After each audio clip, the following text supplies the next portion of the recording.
कभी सोचा है कि स्मार्टफोन की स्क्रीन के अंदर आखिर होता क्या है? ये सिर्फ कांच का एक टुकड़ा तो है नहीं। असल में तो ये टेक्नोलॉजी का एक बड़ा ही कॉम्प्लेक्स सैंडविच है। तो आज हम इसकी एक-एक परत को खोलकर देखने वाले हैं।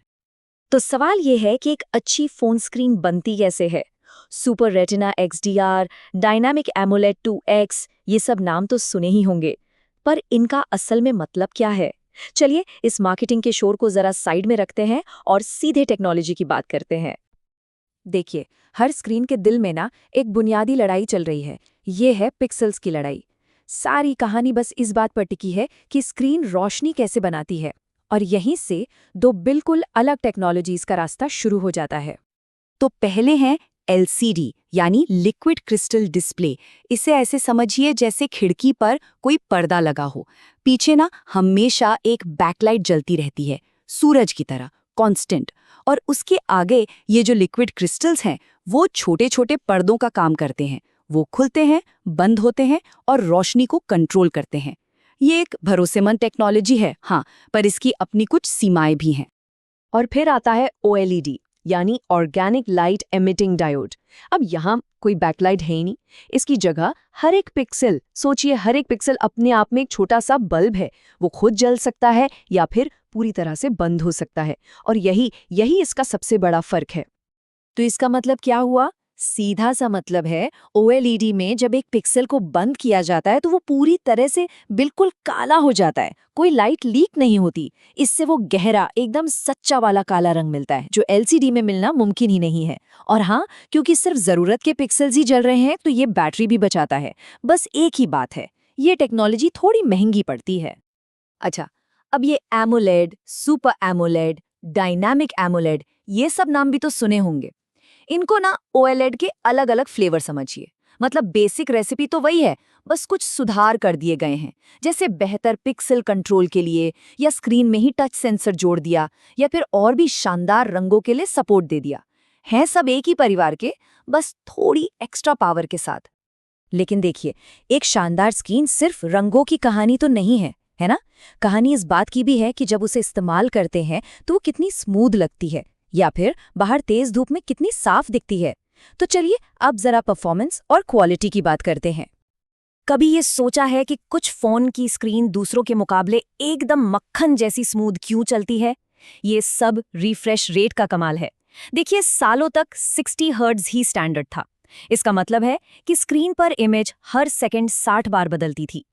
लेकिन फिर आया 90 हर्ट्ज और इसने ना सब कुछ बदल दिया। हर सेकंड 90 अपडेट्स।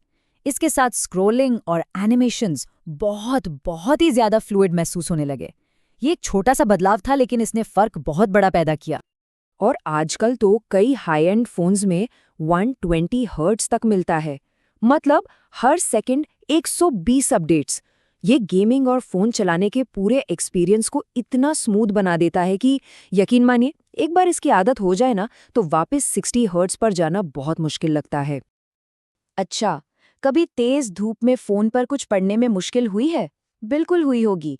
यहीं पर काम आता है निट्स का। निट्स स्क्रीन की ब्राइटनेस को मापने की यूनिट है, और नियम बहुत सीधा है। जितने ज्यादा निट्स उतनी ही चमकदार स्क्रीन। सिंपल। तो फिर सवाल ये है कि कितने निट्स काफ़ी हैं? देखिए, एक आम लैपटॉप की स्क्रीन होती है करीब 300 निट्स की, लेकिन एक फ़ोन को तो तेज़ धूप में भी साफ दिखना होता है। इसीलिए यहाँ 1000 निट्स या उससे भी ज़्यादा की ज़रूरत पड़ती है। और बस यही फ़र्क है एक धुंधली और एक एकदम साफ दिखने वाली स्क्रीन में। वो दिल बैठा देने वाला पल जब फोन हाथ से छूटता है और जमीन पर गिरता है, सबने महसूस किया है ना। इसीलिए स्क्रीन की सबसे बाहरी यानी प्रोटेक्टिव लेयर इतनी इतनी जरूरी है। तो चलिए अब बात करते हैं मजबूती के विज्ञान की। यहाँ एक सवाल पूछना बहुत ज़रूरी है कि ज़्यादा चिंतक किस बात की है, फ़ोन गिरने की या उस पर खरोंच आने की? क्योंकि बाजार में दो मुख्य मटेरियल हैं और दोनों की ताकत अलग-अलग है। गोरिल्ला ग्लास गिरने के झटके सहने में माहिर है, और सफायर क्रिस्टल वो है खरोंचों का बादशाह। तो अब चुनाव किसका किया जाए?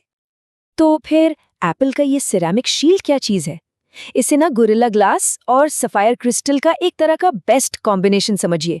ये गोरिल्ला ग्लास की तरह गिरने से बचाने की ताकत और सफायर की तरह खरोचों से बचने की कोशिश, इन दोनों को एक साथ लाने की एक तकनीक है ताकि दोनों का फायदा मिल सके।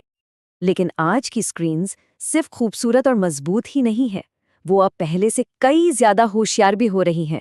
तो समझिए, स्मार्ट स्क्रीन क्रांति का दौर शुरू हो चुका है। मिलिए LTPO से। ये वो टेक्नोलॉजी है जो खास तौर पर बैटरी बचाने के लिए बनी है। ये स्क्रीन को इतनी समझदारी देती है कि वो अपना रिफ्रेश रेट खुद बदल सके। मान लीजिए कोई तस्वीर देख रहे हैं तो रिफ्रेश रेट गिरकर सिर्फ 1 हर्ट्ज हो जाएगा। गेमिंग कर रहे हैं तो ये बढ़कर 120 हर्ट्ज हो जाएगा। और नतीजा, बैटरी की जबरदस्त बचत। हम सबको बिना बेजल वाली पूरी की पूरी ऑल स्क्रीन डिस्प्ले पसंद है, पर इसमें एक दिक्कत है, सेल्फी कैमरा। उसको कहाँ रखा जाए? और बस यहीं से कहानी दिलचस्प हो जाती है। कैमरे को स्क्रीन के नीचे छिपाना सुनने में जितना आसान लगता है ना, उतना है नहीं। सोचिए, रोशनी को पिक्सेल्स के एक जाल से गुजरना पड़ता है। इससे तस्वीर धुंधली हो सकती है और तो और स्क्रीन की अपनी परतें फोटो के रंगों को भी बिगाड़ सकती हैं। ये एक बहुत बड़ी इंजीनियरिंग चुनौती है जिस पर लगातार काम चल रहा है। तो इस सारी जानकारी का आप क्या करें? अपने लिए सही फोन कैसे चुनें? चलिए इस काम को थोड़ा आसान बनाते हैं। बस ये देखना है कि सबसे ज़रूरी क्या है। अगर शानदार रंग और कॉन्ट्रास्ट चाहिए तो एमोलेड स्क्रीन वाला फ़ोन देखना चाहिए। अगर फ़ोन हाथ से बहुत ज़्यादा गिरता है तो गोरिल्ला ग्लास विक्टर्स जैसी मजबूती पर ध्यान देना सही रहेगा। और अगर बैटरी को ज़्यादा से ज़्यादा चलाना है तो LTPO टेक्नोलॉजी सबसे अच्छी दोस्त साबित होगी। तो देखिए, एक लंबा सफ़र तो तय हो चुका है, लेकिन ये तो बस शुरुआत है। भविष्य में क्या छिपा है? क्या खुद ब खुद ठीक हो जाने वाली सेल्फ हीलिंग स्क्रीन्स या फिर होलोग्राफिक डिस्प्ले? संभावनाएं अनंत हैं, पर हाँ, एक बात तो पक्की है, स्मार्टफोन स्क्रीन का भविष्य बहुत ही रोशन है।